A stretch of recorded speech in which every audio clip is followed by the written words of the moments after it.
नमस्कार साथियों, मैं सीमा गुप्ता आज आप सभी के बीच देश की प्रेस्टीजियस सर्विस में किस प्रकार से आप सफलता प्राप्त करें, कैसे आप निबंध में अधिकतम अंक प्राप्त करें, इसके संबंध में अत्यंत ही महत्वपूर्ण जानकारियों को लेकर आई हूँ।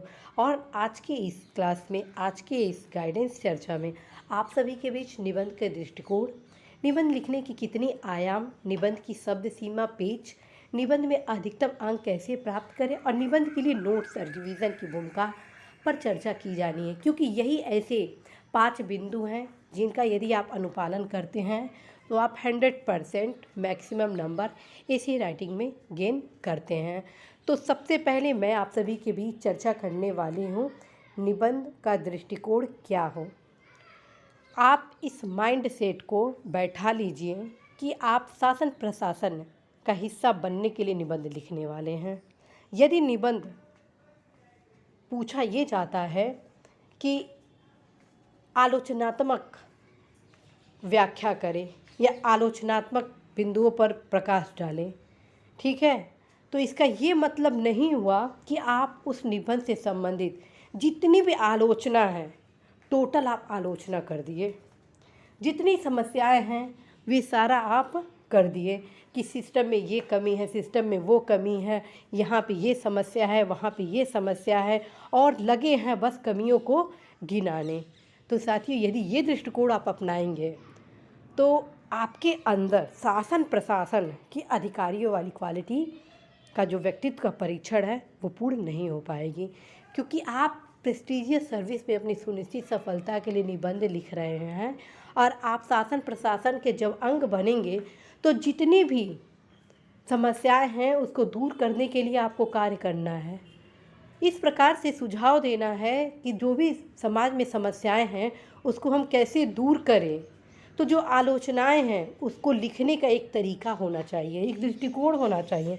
जैसे मान लीजिए कि आलोचनात्मक टिप्पणी बोल देता है या प्रकाश डालिए, तो आपके लिखने का स्टाइल ये होना चाहिए कि निश्चित रूप से आज इन सभी में ये कमियां हैं, ये कमियां हैं, लेकिन हर्ष की बात है कि ये चीज़ें हैं, अर्थात भारत सरकार, राज्य सरकार द्वारा ये योजनाएं इन तमाम समस्याओं को दूर करने के लिए चलाया जा रहा है।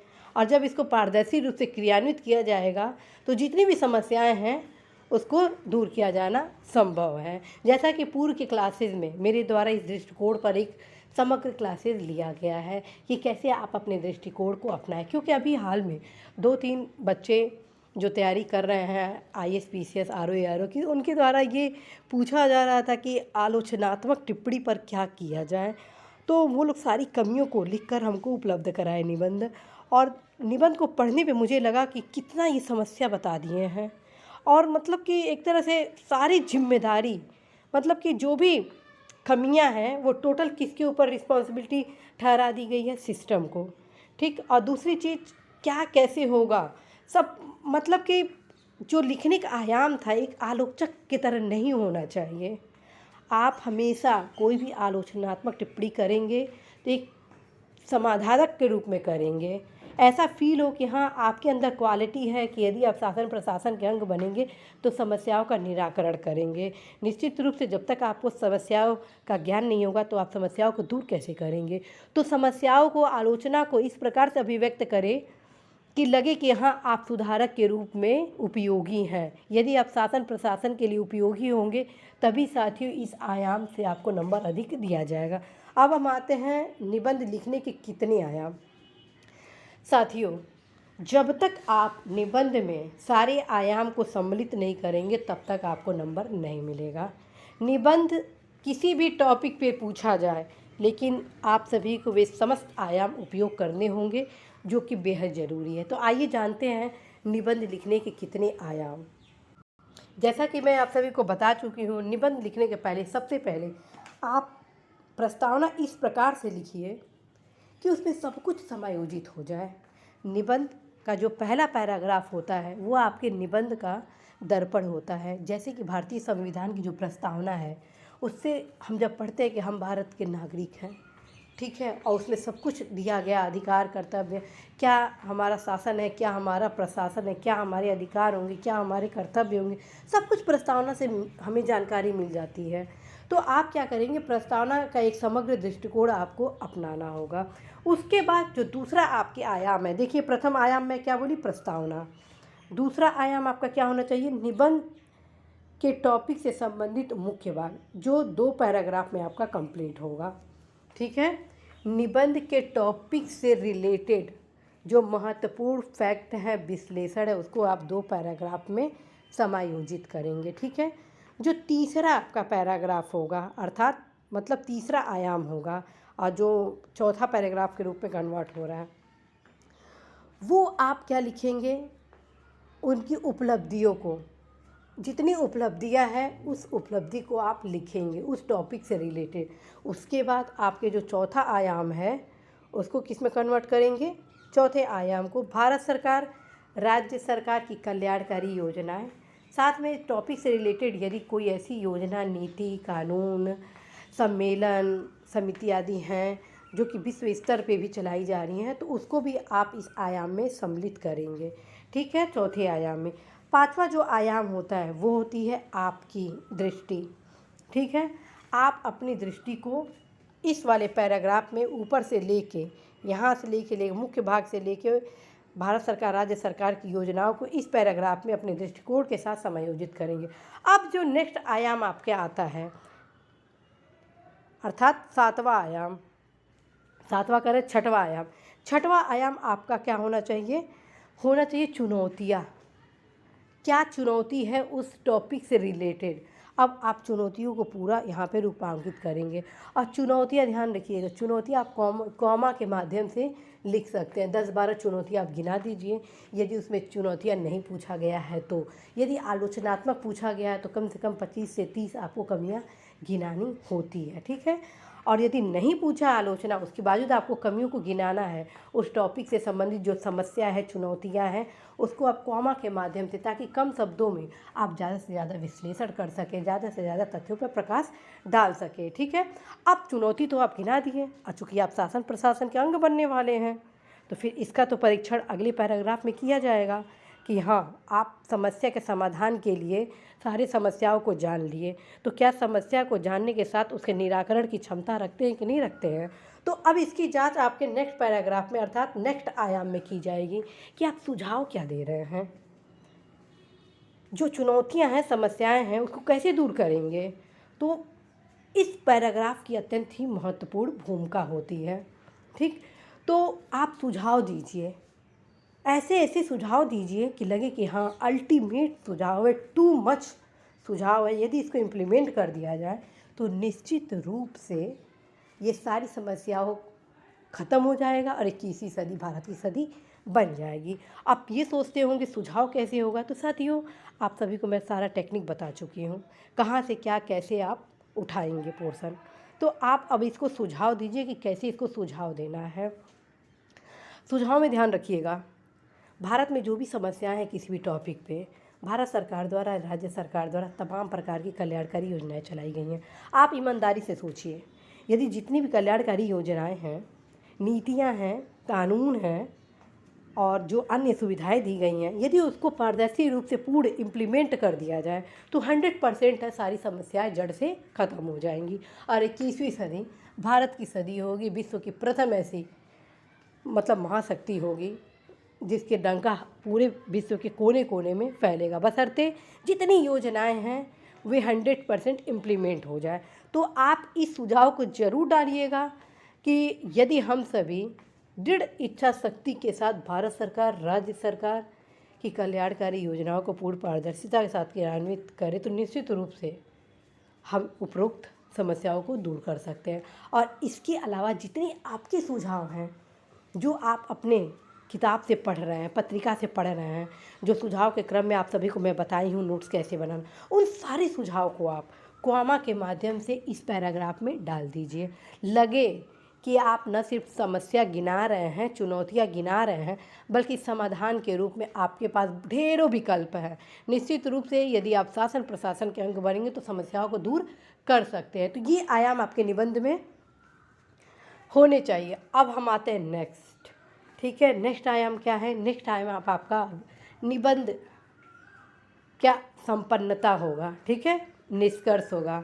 निष्कर्ष भी आप बहुत ही समग्र दृष्टिकोण के साथ, समग्र आयाम के साथ देंगे। और निबंध के निष्कर्ष में ये प्रयास करिएगा उसमें भी सार संक्षेप रूप से निबंध का बॉडी पूरा परिलक्षित हो, और एक होप के साथ अपने निबंध को समाप्त करिएगा कि 100% हम इस लक्ष्य को प्राप्त कर सकते हैं। इस होप के साथ यदि आप अपने ऐसे राइटिंग को करते हैं, इस आयाम को सम्मिलित करते हैं, तो साथियों निश्चित रूप से आप अधिकतम अंक प्राप्त करेंगे। आज का जो मैं निबंध के क्लासेस आप सभी के बीच ले रही हूँ, ये समान रूप से IAS PCS RO ARO के साथ साथ देश के जितने भी प्रतिष्ठित सर्विस हैं, जो भी हैं सर्विस से रिलेटेड है, उसके लिए बेहद उपयोगी है। यदि जितने भी आयाम आपको मेरे द्वारा बताया गया है, इस आयाम में किसी भी एक आयाम को आप माइनस करते हैं तो 100% है साथियों, नंबर आपको अच्छा निबंध में नहीं मिलेगा। दूसरी चीज़, ये जितना आपको आयाम बताया गया है, ज़रूरी नहीं है क्रमबद्ध रूप से उसको लिखा जाएगा, क्योंकि निर्धारित ये करता है कि टॉपिक क्या पूछा है। यदि आलोचनात्मक कोई टिप्पणी करना है, निबंध लिखना है, तो सबसे पहले आप आलोचना से शुरू करेंगे और समाधान और मुख्य भाग को लेते लेते उसको संपन्न करेंगे, ठीक है। और यदि आलोचना नहीं पूछा है, बस उसके बारे में बता दिया है, तो फिर आप इस आयाम को इम्प्लीमेंट करेंगे, ठीक है। तो ये आपका रहा कि कितने आयाम, तो साथियों जितने आयाम बताए हैं उसको 100% आप इम्प्लीमेंट करेंगे। अब हम आते हैं निबंध की शब्द सीमा पेज क्या हो, तो इसके लिए क्या विकल्प है। तो साथियों इसके लिए विकल्प है, आप देखिए कि आपके पेपर में कितने शब्दों की निबंध पूछा जाता है। जैसा कि आप सभी को मैं अवगत करा चुकी हूँ कि जब भी एग्ज़ाम हम देते हैं तो सबसे पहले हम अपने सिलेबस का अवलोकन करते हैं। सिलेबस में हर जगह सब कुछ स्पष्ट रूप से दर्शित किया जाता है। आप यदि समीक्षाधिकारी, सहायक समीक्षाधिकारी, मुख्य परीक्षा का सिलेबस देखेंगे तो आपको स्पष्ट रूप से ज्ञान हो जाएगा कितने शब्दों में आपको निबंध लिखना है। आप यदि PCS का दे रहे हैं तो उसमें आप देखेंगे उसमें भी स्पष्ट रूप से लिखा रहता है।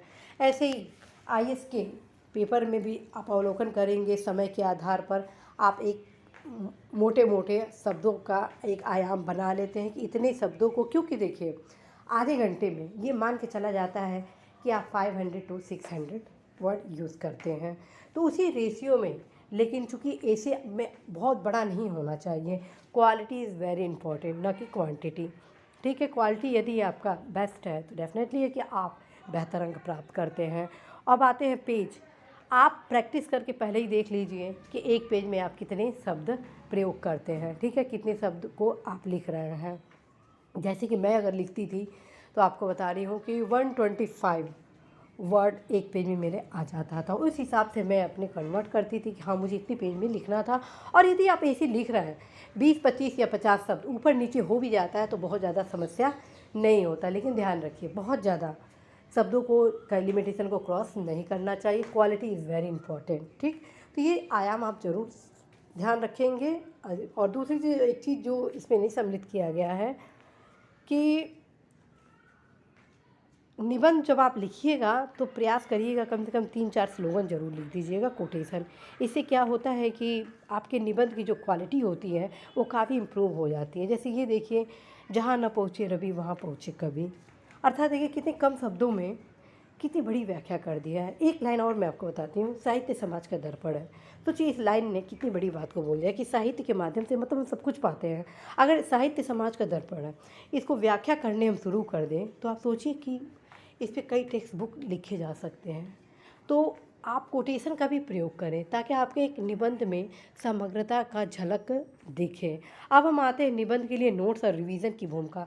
साथियों यहाँ पे मैं बहुत विस्तार से चर्चा करने वाली नहीं हूँ, क्योंकि ऑलरेडी मेरे द्वारा निबंध के लिए नोट्स कैसे बनाएं आप सभी को बताया जा चुका है, तो आप अवश्य ही उसको देखेंगे ही देखेंगे। तो निबंध के लिए नोट्स कैसे बनाएं, संक्षिप्त रूप से मैं बता देती हूँ यहाँ पर कि आप सभी को बताया गया है कि योजना, कुरुक्षेत्र, कोई भी एक सोशल इशू से रिलेटेड आप बुक्स रख सकते हैं। और जो मेरे द्वारा टॉपिक बताई गई हैं 21+1, उसको आप देखें और उस टॉपिक को सबसे पहले आप तैयार कर लीजिए नोट्स बुक के रूप में।